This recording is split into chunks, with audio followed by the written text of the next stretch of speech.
We'll follow up on one of the little long boxes. The good one, the better one in the bunch. See, we got us a little population here.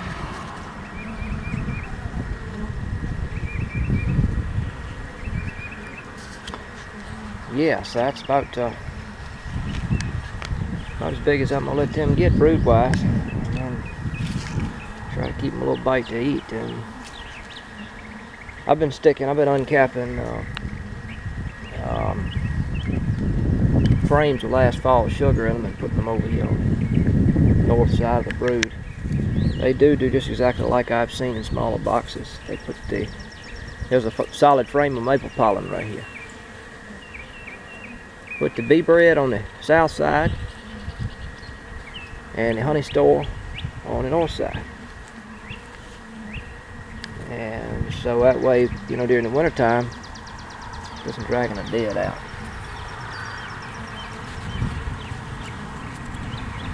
You're gonna fly out the ceiling with it so you can get out of there. A little heavy, ain't it? Here she goes.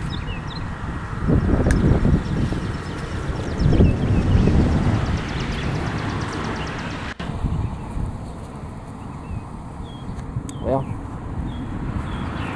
still working on it. Did she get it? There she goes. But yeah, they put the pollen on the south side so they can work back to the hot side during the winter time. Pretty common sense. But yeah, that box ready to roll. I might make several nukes out of it. End of next month. Shoot, we got a solid month before the big flow starts. So that box is gonna explode. It's brood from, see, 2, 4, 6, 8, 10. It's probably 8 deep frames of solid brood, and that thing's gonna flood the yard with drones. Alright, later peoples. Figured I might as well get a clip of the other one. I had that other one over yonder had 5 frames in it where I uncapped and they cleaned up. See, these were full of last fall's, or the winter's sugar stores, you know, where I fed them. And to get them to clean them, you just uncap them and put them either up above the brood or away from it to the side if you're going horizontal. And they'll clean out all the cells, repair them, and then they started converting some of that to a nectar-like deal. Well, I can set them back in the backyard and they'll suck that out in a few minutes. Then they're ready for whatever. So here, the climate is such that you can leave dry combs setting out until about the first week of May before wax moths start, you know, making tracks in them. By then I'll have them in nukes. There's population on this crowd.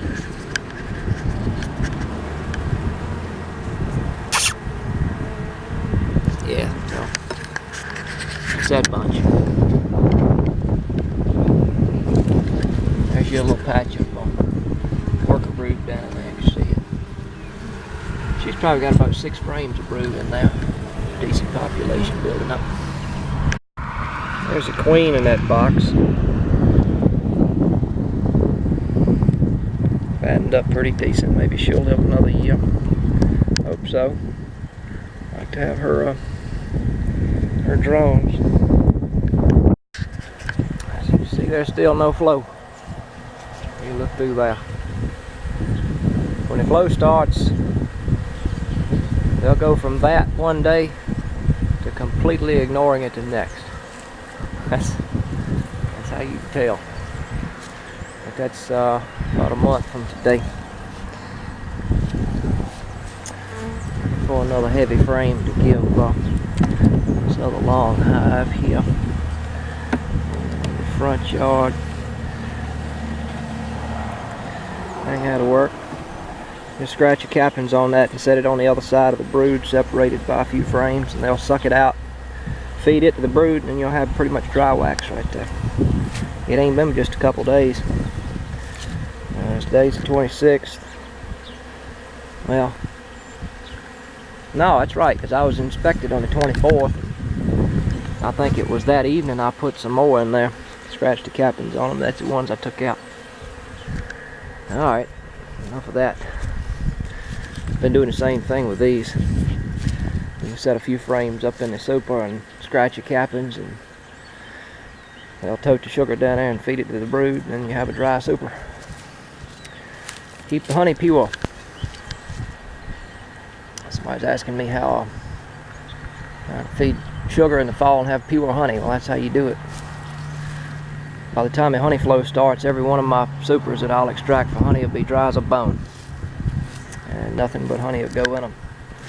Nothing but honey will come out of them.